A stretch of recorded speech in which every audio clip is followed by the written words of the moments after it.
Bien-aimés amis du Seigneur, soyez bénis dans le nom de Yeshua Mashiach. Aujourd'hui, nous allons échanger sur un thème très important qui concerne les chrétiens nés de nouveau et les chrétiens qui ne sont pas nés de nouveau. C'est le thème de la méditation. Nous allons aller dans le livre de Jésus tout de suite. Donc, prenez vos Bibles. Jésus 1, on va commencer à partir du verset 6. Mais en réalité, ce qui nous intéresse, c'est le verset 8. On va commencer plus haut. Le Seigneur donne des recommandations à Jésus. Rappelons-nous que Moïse était déjà mort, donc le Seigneur donne des recommandations à Jésus. Fortifie-toi et prends courage, car c'est toi qui mettras ce peuple en possession du pays que j'ai juré à leur père de leur donner. Fortifie-toi seulement et aie bon courage en agissant fidèlement selon toute la loi que Moïse, mon serviteur, t'a prescrite. Ne t'en détourne ni à droite ni à gauche, afin de réussir dans tout ce que tu entreprendras. Le verset 8 dit que ce livre de la loi ne s'éloigne point de ta bouche. Médite-le jour et nuit pour agir fidèlement selon tout ce qui est écrit.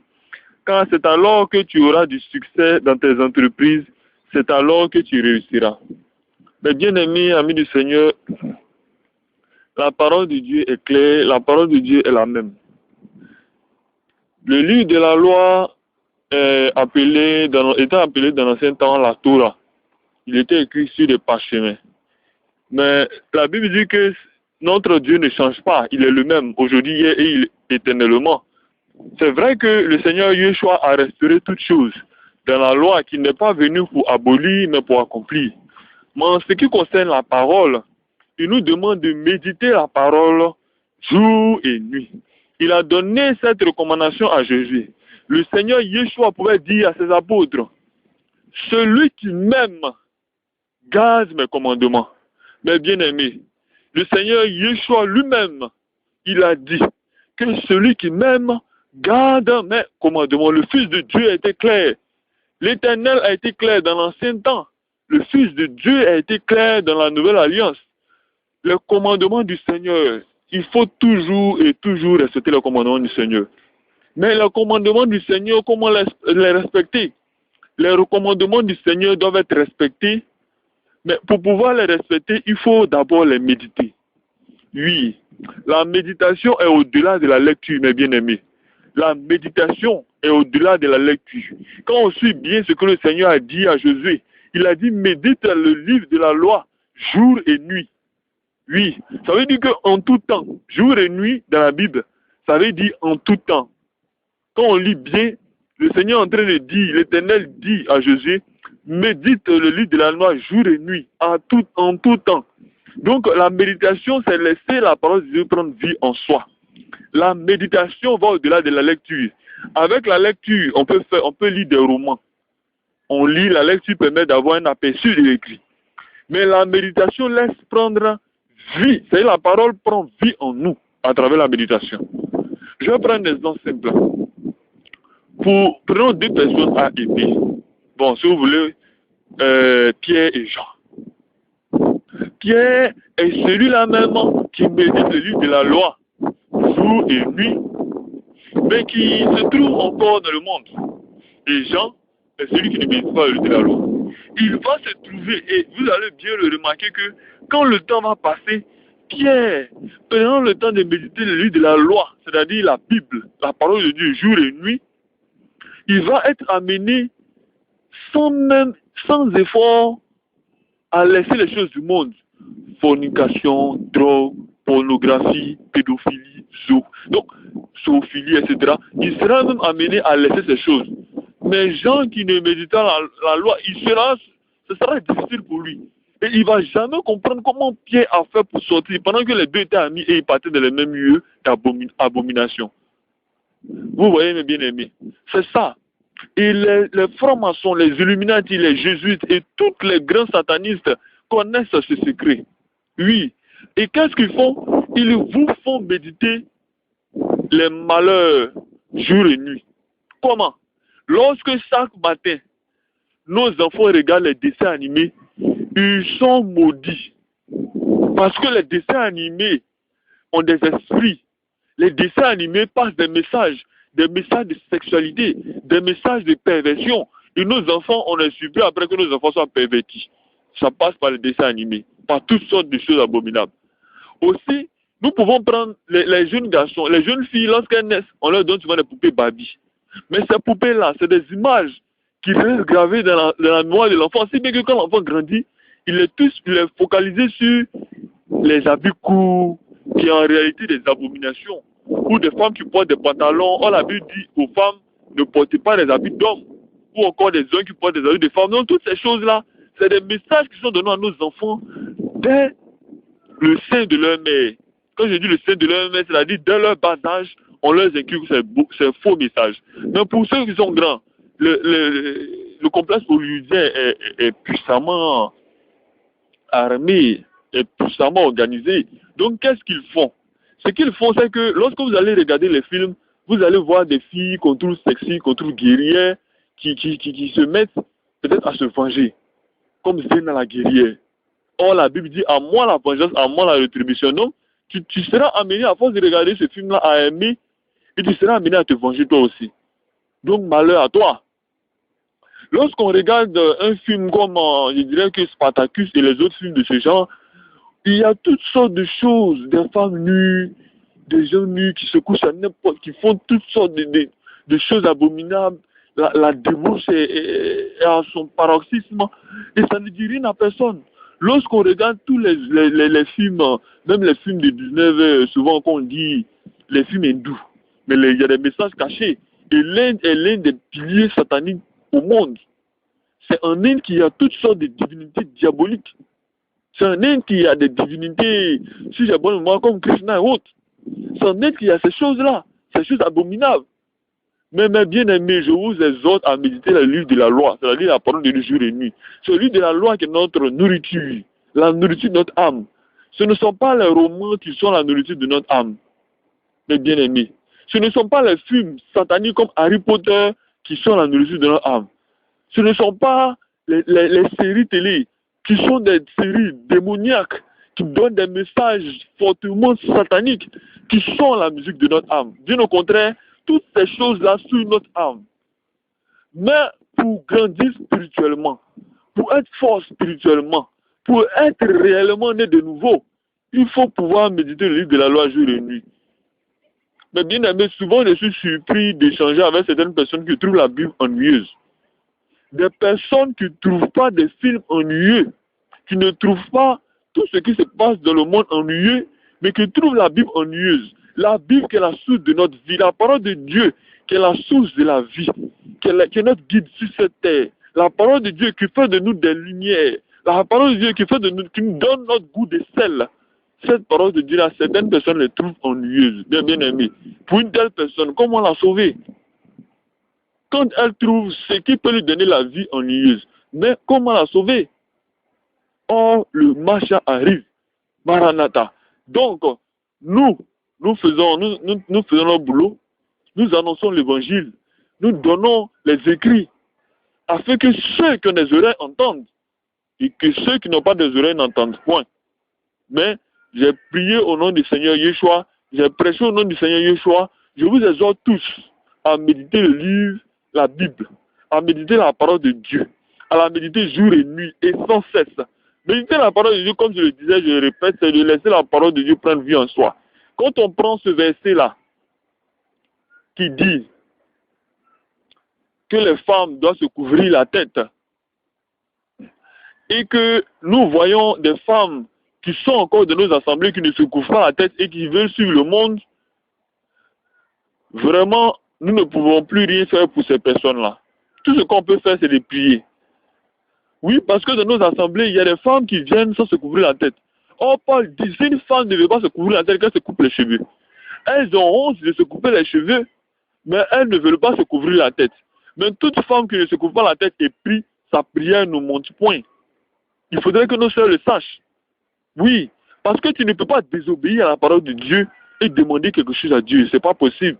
Si tu pries Dieu dans le péché, c'est le péché qui va te répondre. Et non Dieu qui va te répondre. Or, quand je dis le péché qui va te répondre, c'est Satan qui va te répondre. Il va mettre à ta disposition des démons qui vont détruire ta vie, détruire ta famille et semer le chaos et le désordre. Comme le Christ vous a dit que celui-là, le diable, il est autour de nous comme un lion rugissant, cherchant à qui dévorer. Mes bien-aimés, cherchant à qui dévorer. Voulez-vous que le diable vous dévore? Voulez-vous que le diable vous envoie dans le lieu qui lui est prédestiné? Le lieu qui lui est prédestiné, c'est la Gienne et le Sanhédrin. C'est ça le lieu qui lui est prédestiné. Le lieu qui lui est prédestiné, c'est la Sheol. Ce n'est pas la bénédiction qui lui est prédestinée, mais c'est la malédiction qui lui est prédestinée. Donc vous qui le suivez, vous qui êtes dans le monde, vous qui résistez à la parole de Dieu, qui continuez à mettre des mèches, qui continuez à porter des habits d'hommes ou des hommes qui portent des habits de femmes, vous qui résistez à la parole de Dieu, vous qui êtes encore dans toutes sortes d'assemblées sataniques comme évangéliques, catholiques, protestants et témoins de Jéhovah, vous qui êtes encore dans ces choses abominables, pédophilie, zoophilie, vous qui suivez la star system comme les 50 Cent, les Beyoncé, les Michael Jackson et toutes choses de ces gens, et toutes autres choses de ces gens, vous qui suivez des gens comme les hommes politiques, Obama, François Hollande et tous les princes dictateurs de ce monde, vous qui suivez toutes ces choses, les émissions télé, les émissions de télé-réalité, les séries TV, les documentaires abominables, toutes ces choses de ce genre-là, vous qui suivez ces choses, vous êtes exposés à la destruction et à être envoyés dans le lac de feu, à être envoyés dans un lieu de malédiction avec votre père le diable. Mais vous qui craignez l'Éternel, vous qui craignez sa parole, obéissez à ses commandements. Ces commandements ne sont point pénibles. Que ce livre de la loi ne s'éloigne point de ta bouche. Que ce livre de la loi ne s'éloigne point de ton cœur. Que le livre de la loi ne s'éloigne point de ton âme. Médite la parole de Dieu jour et nuit, mon bien-aimé. Médite la parole de Dieu. Lorsque tu lis un verset le matin ou la nuit, ce verset-là va se répéter chaque seconde dans ta tête. Oui. Je vais prendre des exemples simples. Lorsqu'on était dans le monde, lorsqu'on avait des petits amours, des petites copains, des petites copines, on n'avait même pas besoin de voir leurs photos, mais on avait toutes les images en tête, leurs images. Donc ça faisait que à chaque seconde, on pensait à elles. On les envoyait souvent des textos, on essayait souvent de les appeler, tout ça, de prendre soin d'eux. Et tout, même notre habillement, on essayait de leur faire plaisir. Même notre habillement, lorsque ta petite amie te dit que moi j'aime pas que tu portes des culottes, moi j'aime que tu portes ceci ou cela, des jeans déchirés et tout, mais on est obligé de s'habiller ici pour lui faire plaisir. Mais nous qui sommes nés de nouveau, nous cherchons à faire plaisir à notre Père qui est Yeshua Mashiach. Nous cherchons à faire plaisir, à notre Père qui est Yahweh. Donc, puisque nous cherchons à faire plaisir à notre Père qui est Yahweh, nous ne tarissons pas de rendre témoignage, nous ne tarissons pas de méditer la parole de jour et nuit. Et lorsque nous méditons cette parole-là, lorsque nous lisons cette parole-là prend vie en nous. Je me souviens de cette sœur-là, cette sœur Sandal Nguessan qui fait partie d'un groupe de prière. Une fois, nous étions en train de causer et dès que le scarf s'est allumé, elle avait déjà la tête couverte, elle était déjà bien habillée, mais elle a pris le soin de prendre son foulard et de se couvrir tout le corps, de peur que mes yeux ne tombent sur une partie de son corps et que je ne sois séduit. Parce que la Bible dit, il est impossible que les scandales arrivent, mais malheur à ceux par qui les scandales arrivent, mes bien-aimés. Malheur à eux. Donc, si cette soeur-là n'avait pas agi ainsi, que jamais moi j'étais tombé dans le péché, elle aussi, elle serait coupable. Mes bien-aimés. Je vais vous donner un témoignage très bref d'un monsieur qui est parti dans une église avec une dame qu'il ne connaissait pas. Donc, arrivé dans l'église, la dame était tellement habillée de façon sexy que dans l'église, il s'est mis à se masturber de façon délicate. Mais tout est sorti parce que vraiment, il n'en pouvait plus. Donc, il a été surpris là et puis les gens trouvaient que c'était quelqu'un de possédé. Mais c'était pas ça. C'est pas ça. Dans les églises, partout, les gens sont séduits. Et je vous le dis aujourd'hui, la meilleure manière d'aller en enfer, la meilleure manière d'accepter l'enfer, c'est de suivre vos hommes de Dieu pervers, démoniaques, sataniques, qui ne craignent pas Dieu. Qui ne craignent pas Dieu parce qu'ils cachent la vérité. Or, la Bible dit malheur à celui qui retient la vérité captive. Lorsque nous disons la dîme des d'actualité, eux ils viennent dire que la dîme est d'actualité. Et ils vous font payer la dîme. Lorsque nous disons qu'il faut que la femme, à partir des tests publics, que la femme se couvre la tête, ils vous diront que non, c'est pas obligatoire. La femme n'est pas se couvrir la tête. Lorsque nous faisons sortir toutes choses de la Bible, eux ils feront le contraire et ils vous diront oui, nous sommes des bergers.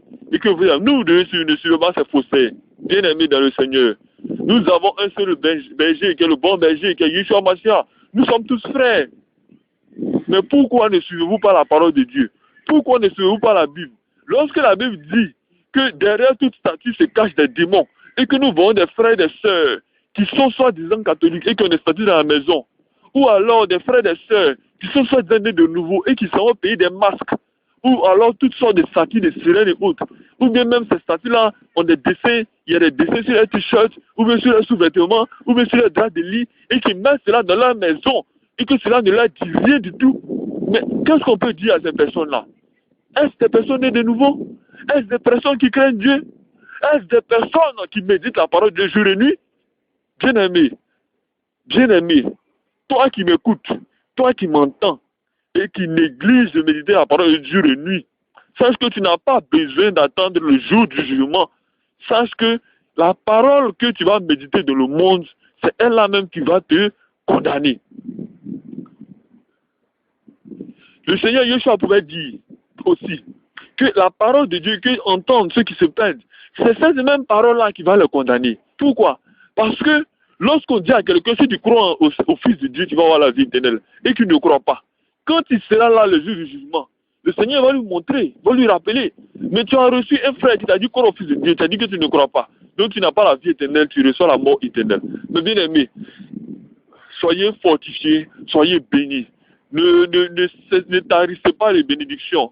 Car de toute malédiction, la malédiction est guidée par le diable. Donc tous ceux qui profèrent des malédictions ou qui méditent dans leur cœur le mal de leur prochain, ils n'ont pas l'amour de Dieu, ils ne sont jamais nés de nouveau. Méditez le bonheur, méditez le bien de votre prochain. Bénissez-vous les uns les autres. Jeûnez pour vous et pour votre prochain. Jeûnez, méditez, priez. Proférez des bénédictions sans cesse. Oui, et retenez ceci, méditez la parole de Dieu jour et nuit. C'est ainsi, c'est en cela que vous trouverez votre réussite. C'est en cela que vous trouverez votre succès. Le Seigneur n'est pas stupide de le dire. Il est le Dieu vivant. Et c'est lui qui dit, médite ma parole, ainsi tu trouveras le succès. Il ne dit pas, trouve le succès et ensuite médite ma parole. Mais il dit, médite ma parole, ainsi tu trouveras le succès. Et tu auras le succès dans tes entreprises. Et tu trouveras le bonheur. Mes bien-aimés, soyez bénis. Shalom.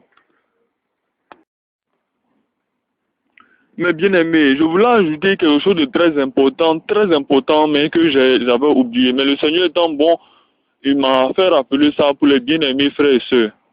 Nous voyons toutes sortes de choses dans ce monde, mais je vais m'intéresser aux chrétiens, aux hommes. Nous voyons que des personnes peuvent prendre, les personnes prennent souvent 1 à 4 heures au téléphone, en train d'écrire des textos, ou en train d'appeler.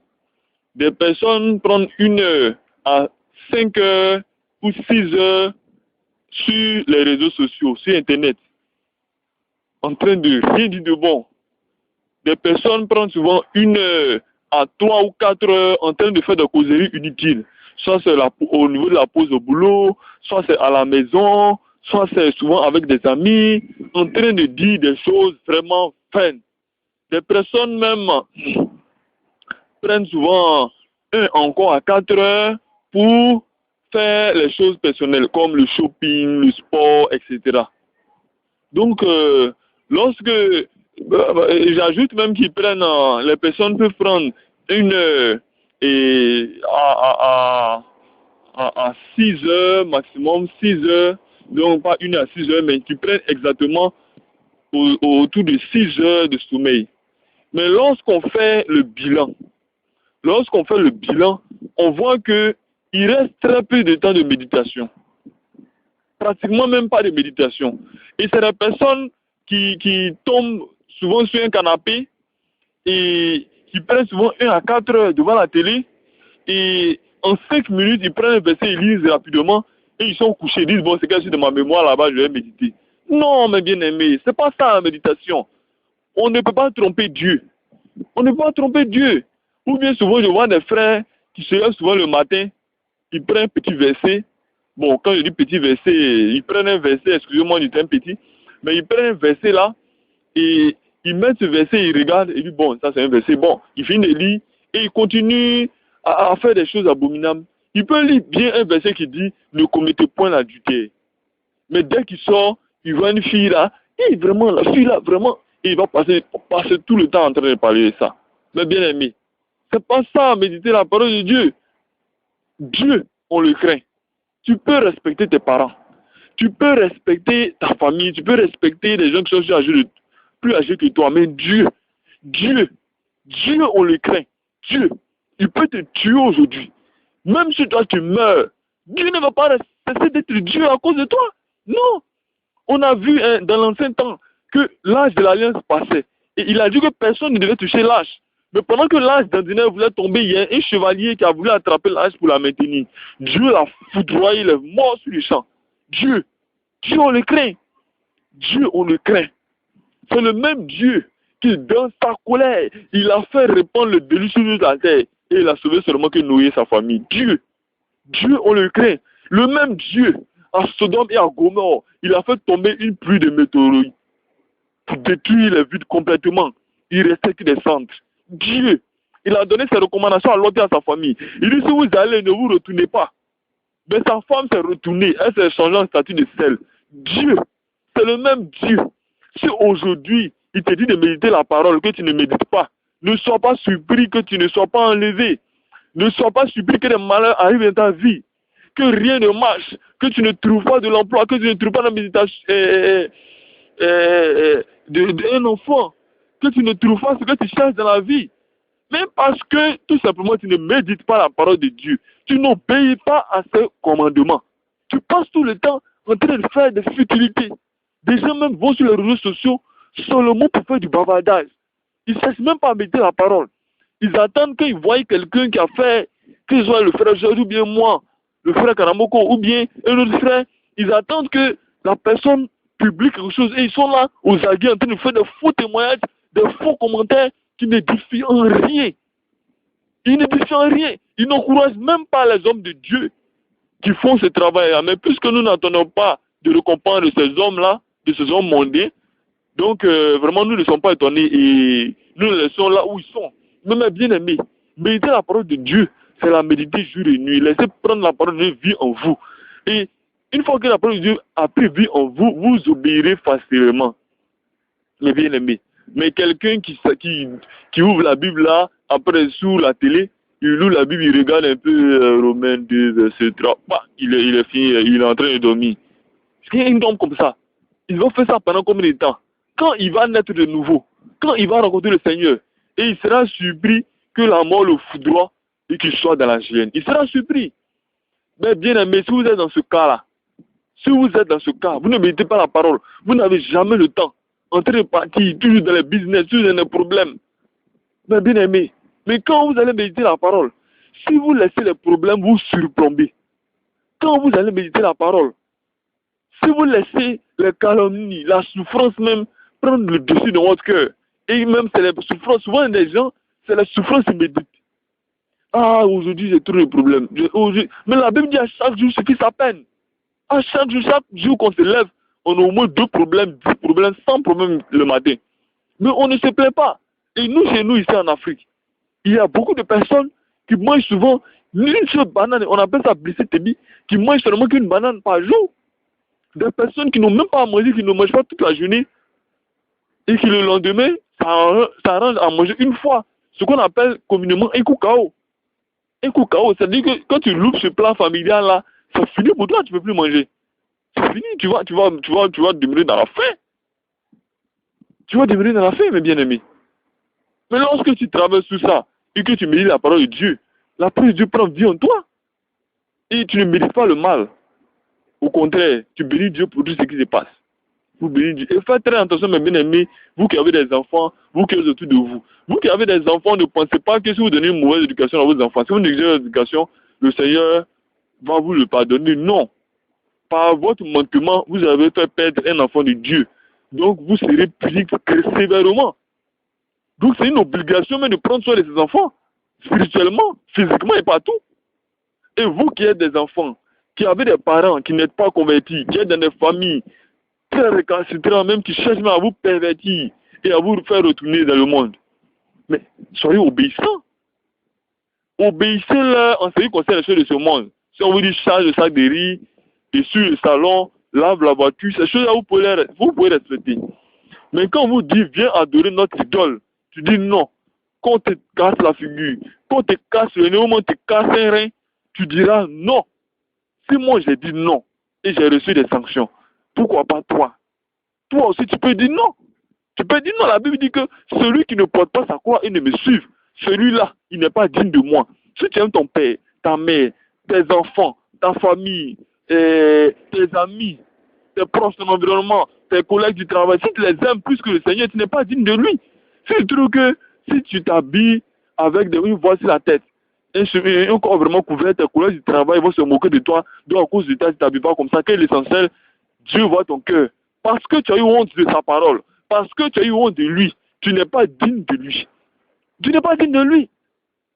Si tu trouves que, non, si je respecte le commandement du Seigneur, que ma maman me voit, ma maman sera trop frustrée, ma maman elle a trop fait pour moi dans ma vie, donc vraiment je ne vais pas frustrer ma maman, donc je ne vais pas obéir à la parole du Seigneur, donc je vais retourner dans le monde, je vais aller faire le maraboutage, je vais retourner dans l'idolâtrie. Mais tu aimes ta maman plus que la parole, tu aimes la maman plus que Dieu, donc tu ne vas pas avoir la vie éternelle. C'est aussi simple que ça, tu seras condamné au même titre que ta maman. Tu seras condamné au même titre que toutes ces personnes-là que tu suis. Ou alors ces personnes-là qui sont des entraves à ton élection. Mais bien aimé, soyons sérieux. Soyons sérieux. Quand vous allez naître de nouveau, quand est-ce que vous allez naître de nouveau? Quand est-ce que vous allez apprendre à méditer la parole de Dieu jour et nuit? Quand est-ce que vous allez laisser la parole de Dieu prendre vie en vous? Quand est-ce que vous allez laisser la parole de Dieu tomber comme une semence dans votre cœur, s'enraciner, prendre vie et porter du fruit? Porter du fruit. Si tu ne portes pas du fruit, tu seras coupé et jeté au feu, la Bible dit. Porter du fruit pour un chrétien de nouveau, c'est apporter l'évangile afin que d'autres croient. Oui. Comment se fait-il que toi, tu as réussi l'évangile et tu n'as jamais apporté quelqu'un à la conversion? Comment ça se fait? Comment ça se fait? Tu ne portes même pas de fruits. Tu es un arbre sec. Tu es un arbre sans fruits. C'est pas possible. Quand est-ce que vous allez naître de nouveau? Quand est-ce que vous allez comprendre que le respect de la parole est non seulement important pour vous, mais aussi pour votre entourage? Quand est-ce que vous allez comprendre ça? Mes bien-aimés. Donc, vraiment, soyez bénis. Et je prie Dieu que vous ressuscitiez très vite, très très vite, car le temps est proche et le Seigneur arrive. Maranatha.